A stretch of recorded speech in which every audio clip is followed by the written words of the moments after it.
Master Mai, good evening, and welcome to this week's episode of Agenda. I'm Ewan Gorn.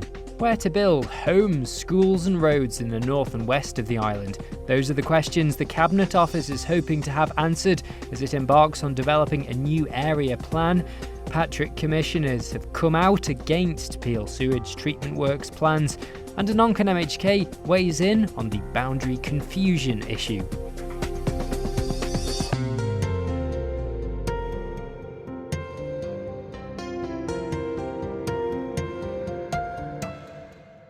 The Cabinet Office has begun exploring the development of a new area plan for the north and west of the island.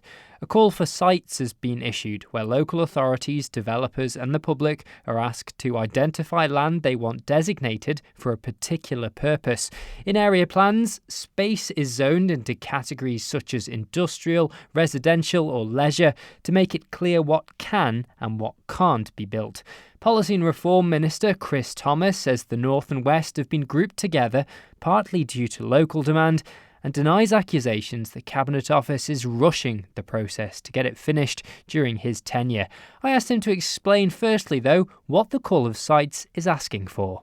It's the first stage of the area plan for the North and West process, and by the end of it, probably in 2 years, 3 years' time, we'll have the whole of the Isle of Man zoned in using American speak, which means the land that's needed for the environment and for biodiversity will be designated as such. Land that's needed for development, for employment land or housing will be designated as such. Where we need to hold land for schools and for health facilities, that will be inside the map. So it's the first stage, the beginning of a long process. So what happens in this stage? What are you asking for from the public, from local authorities, from businesses, from everybody really? We've asked all those people and more to come forward with sites either for development, for any of those purposes for which you need planning permission, or even for other uses.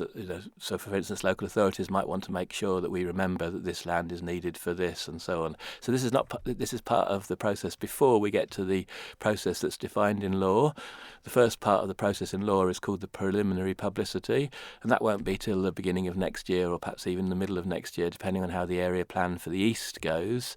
That's when things hot up. That next stage leads to what's called the draft plan for the north and the west, and that's when things are serious then, because we're putting forward sites that could actually have their use changed in law. But we're a way away from the draft north and west plan, am I right? Because this call for sites is really just the very start. There could be years before we have a draft plan for the north and the west. Yeah, a couple of years probably. But this is really important. Another thing that's going on is in Douglas we had what's called the Central Douglas Master Plan, which was very helpful as we put together the area plan for the east. It gave a sort of vision for what people wanted for their Douglas, and likewise it would be helpful for us if we had the same for parts of the north and the west. So there are local plans on there in those areas, usually from the 1990s. You've got different patchwork of plans. Do they help you? Each of the villages has a plan dated 1998, 99, thereabouts. They'll fall away. They'll cease to be in existence. So we've got to capture what's in those into the next plan. But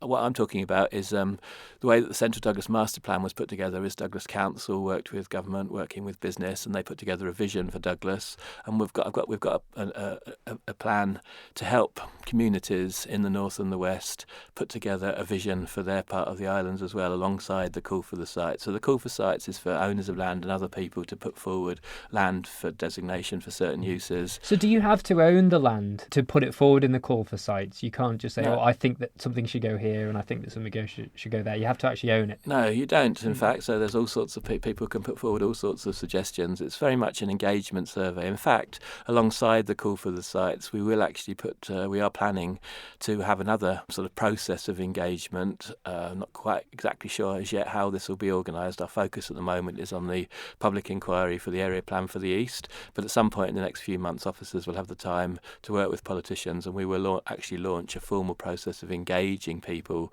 not only the owners but also everybody in the community, because it's important to have a vision for the north and the west alongside that's already been captured in the east and the south. So how do you separate what are clear vested interests in call for sites? Because I imagine you'll have people who developers, we want to develop this land, so we think it should be zoned for development. How do you filter that through once you've had it all in? Well, one of the filters is the strategic plan itself, which was approved in 2016, and that gives policies for things like the uplands and protection for the environment for its own sake and biodiversity and all of those sorts of things, but also policies on conservation, but also policies on economic growth and economic development. So that's one of the backgrounds. And the second one is obviously we only need so much employment land and so much land for housing. We need to go about using a rational basis for choosing which land is zoned for housing and for employment land, and that's where what's called the spatial hierarchy comes in, and that's about the existing towns and settlements, but it also takes into account where there is easy to supply water and electricity and sewerage, and where the schools are located and where the health facilities are and where the shops are. That's what planning's all about. Planning's about getting the best of the land that we've got, preserving what we need to preserve, conserving what we need to conserve, and also using land properly for economic development sustainably. You mentioned the settlement boundaries. I think that's interesting because in the west and north you've got obviously Peel and Ramsey, but then there's the smaller towns and villages in those areas. With the eastern area plan, with Crosby and Moran area, Glenvine, there's some sort of resistance to having those communities made bigger in any way, even though they may be suitable from a planning perspective for that. Are you prepared for that in what is quite a rural sort of area? People might resist any sort of... Yeah, and that's all covered in the strategic plan in what's called the spatial hierarchy, and that's what planners are trained to do, and that's their professional expertise.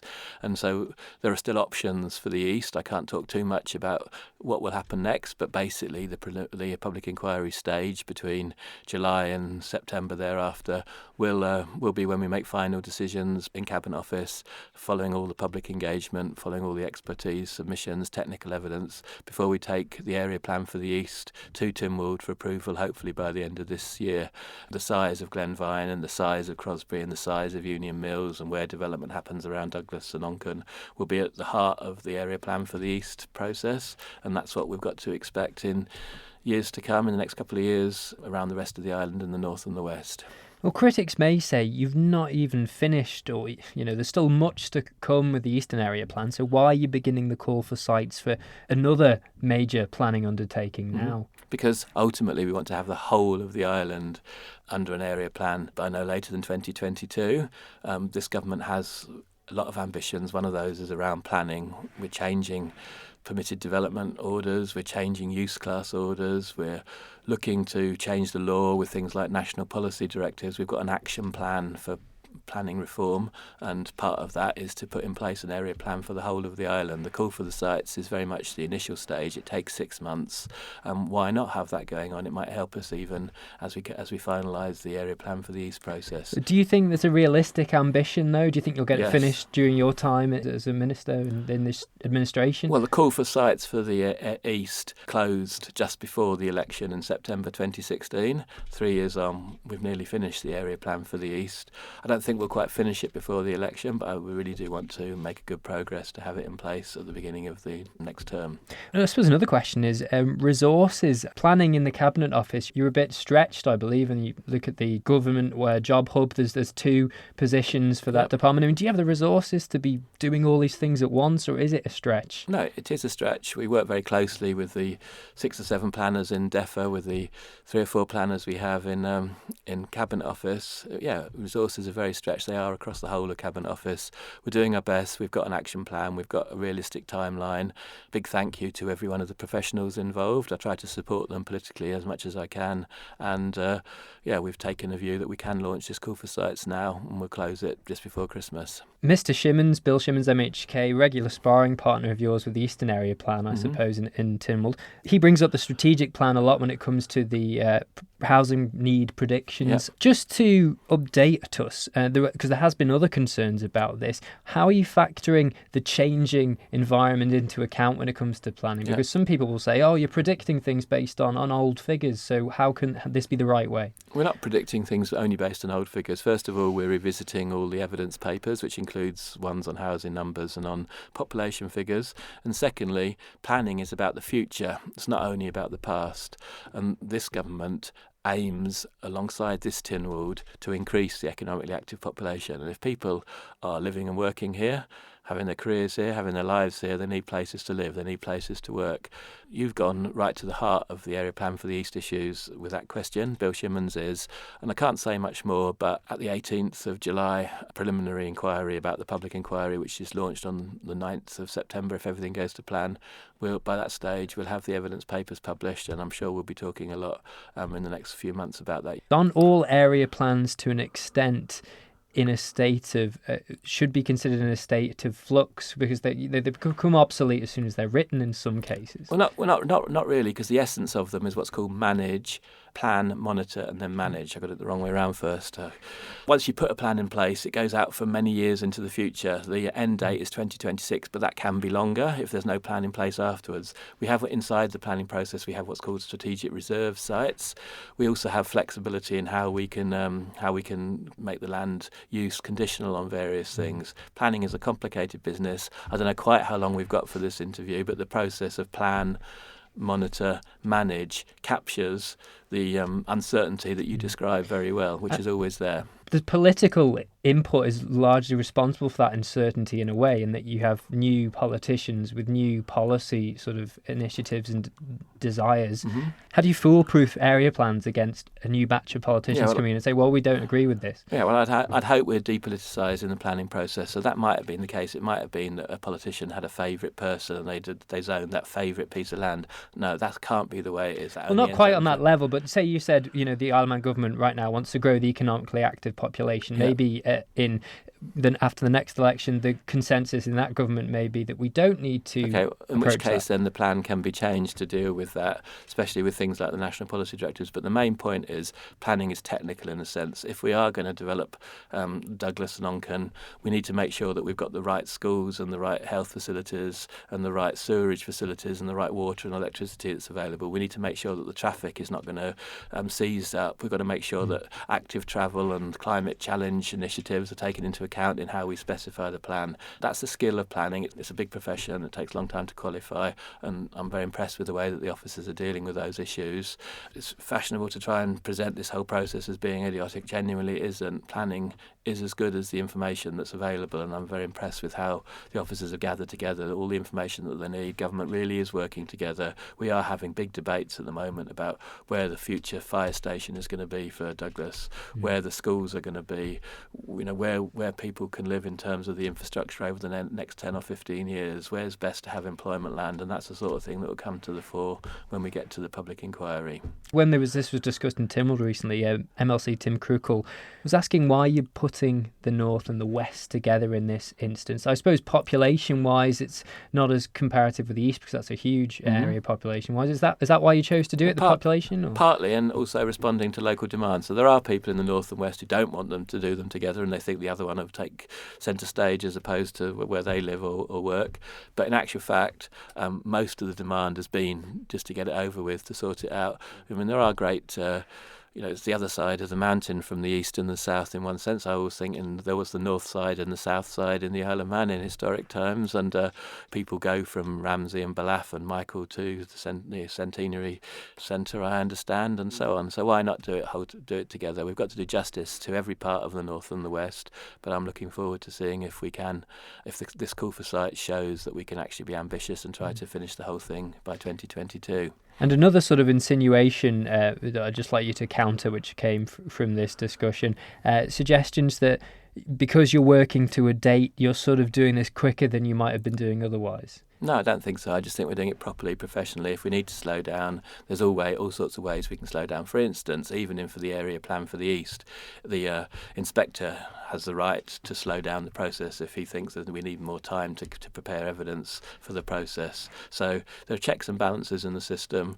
The law constrains us. What's absolutely important is getting the plan right.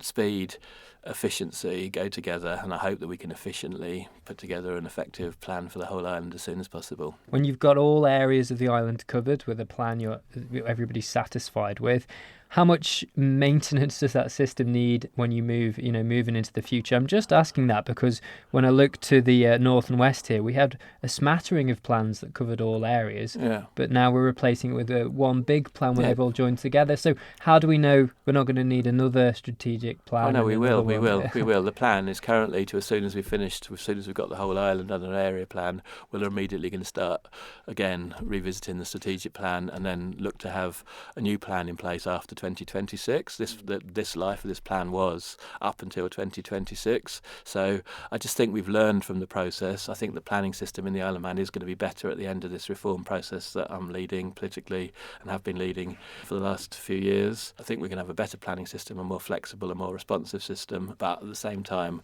which preserves and conserves those things in the island that are so important to us all, like our environment, like our built heritage, like wonderful towns and villages that we have, getting them more out of them where we need to and keeping them as they need to be. Policy and Reform Minister Chris Thomas.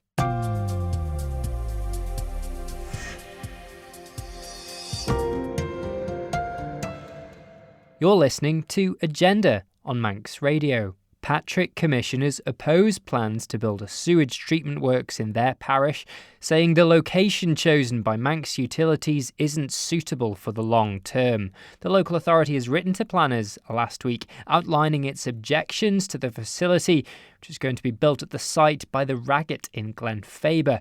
Chairman of the Commissioners, John Anderson, told me he didn't want to delay the scheme but could not support the choice of location. We don't want to delay the cleaning of the water around Peel. We want that to be clean as soon as possible. But we're thinking not in terms of 10, 15 years here. We're talking about 80, 100 years ahead. They're not going to move this sewage site in 15 years' time. If they are, it's going to be very expensive.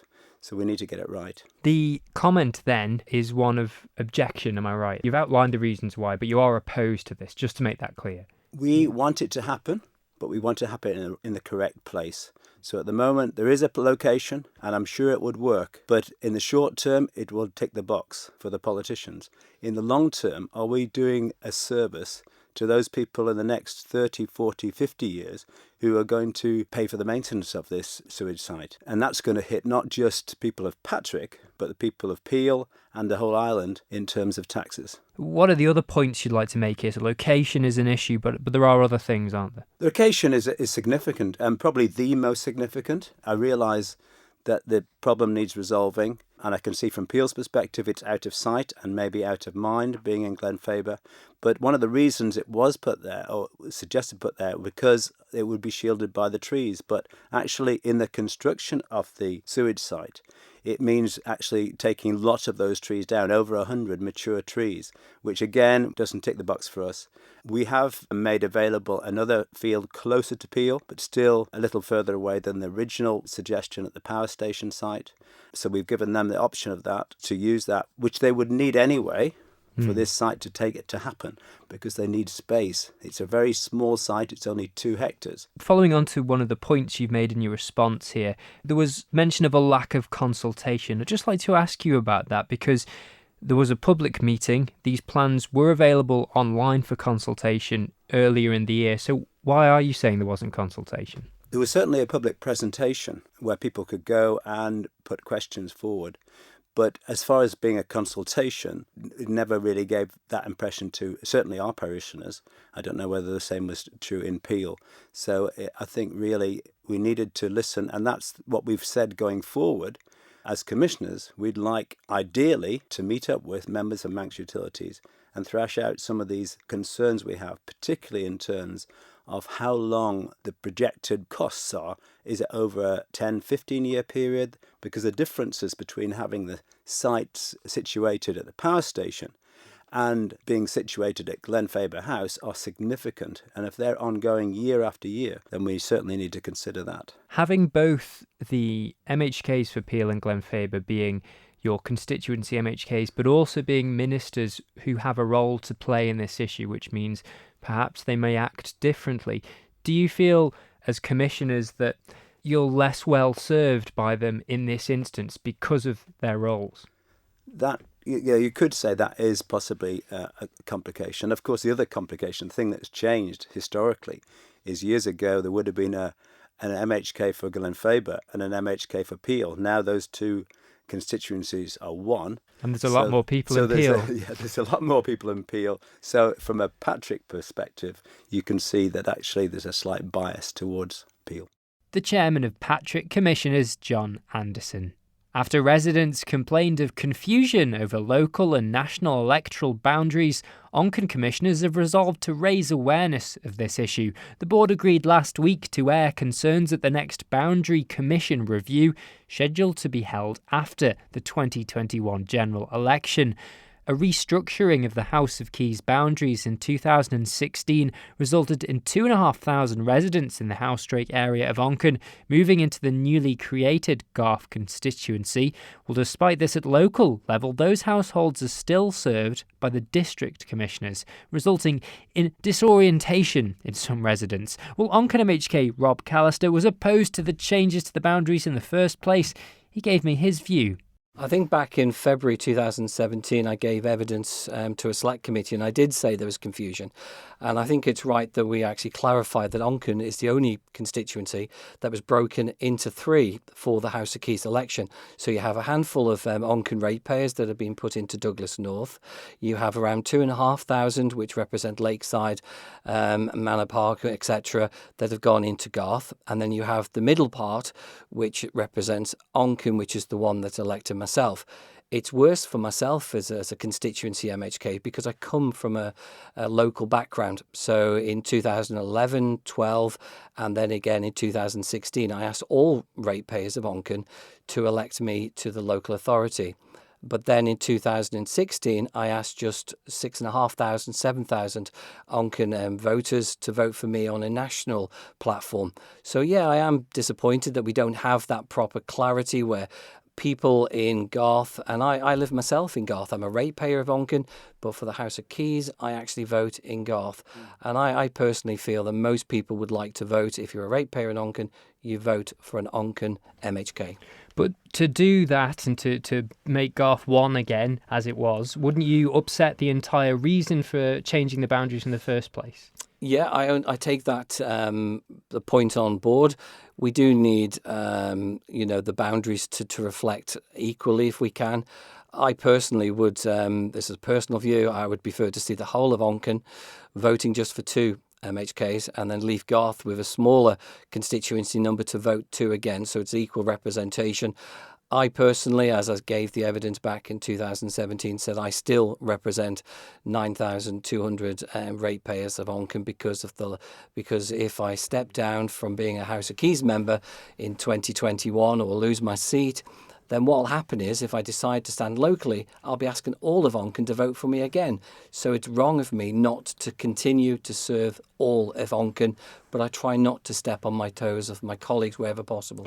But does this confusion result in any kind of disservice to the citizens of Onchan in both the boundaries? I mean, you still get the service from the local authority. One could argue you have two Garth MHKs and the two Onchan MHKs looking out for you as well. So is it not even an added bonus? Well, you could argue that you have four MHKs looking after the interests of Onchan, but that's also wrong because there is still a handful of Onchan ratepayers that are actually voted for Douglas North MHKs. So why are the Douglas North MHKs not invited to meetings in Onchan?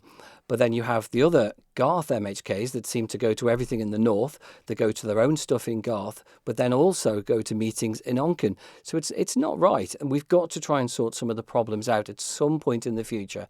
And personally, I would prefer all Onchan ratepayers to vote for either two MHKs or three, but I think two would be fine, and ask everybody to vote just for two Onchan MHKs that serves the constituency. But wouldn't your workload as those two Onchan MHKs be bigger then than any other constituency?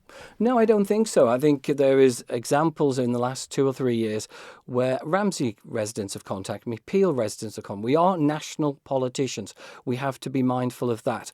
When I receive a call from anybody across the island, I don't ask where they live. I don't ask if they're on the voting register. I try to help them. And I think most MHKs do that regardless.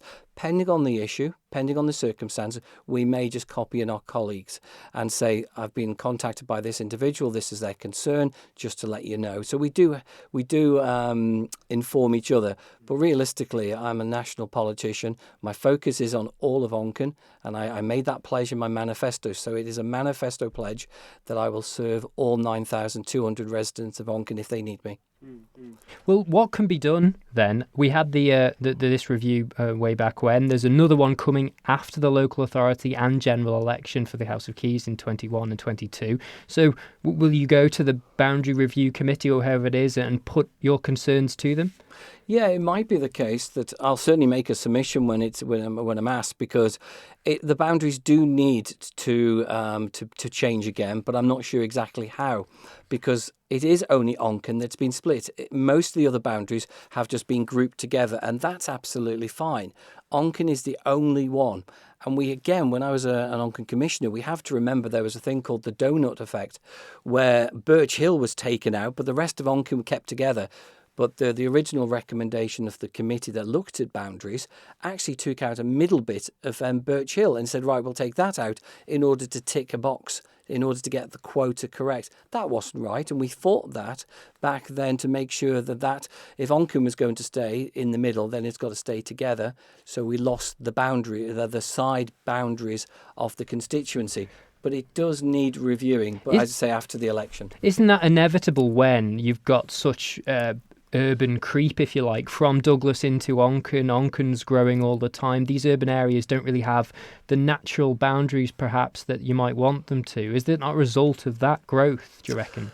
Well, the boundary change originally, locally, because there was Kirk Onchan, or the parish of Onchan, then you had the village of Onchan. So they have amalgamated themselves. So Onchan did come together. There was two different local authorities. They merged together, which made the bigger local authority on a local election. On a national level, yeah, we do need to get the boundaries reviewed. We need them to make fair representation. But also, I think if you speak to people, most people in Onchan, I don't know what it is, people want to tick a box for Onchan. That's all from tonight's programme. We'll be back with more from Agenda next week, and you can listen again to this episode online as a podcast. But for now, Guramayu and have a good evening.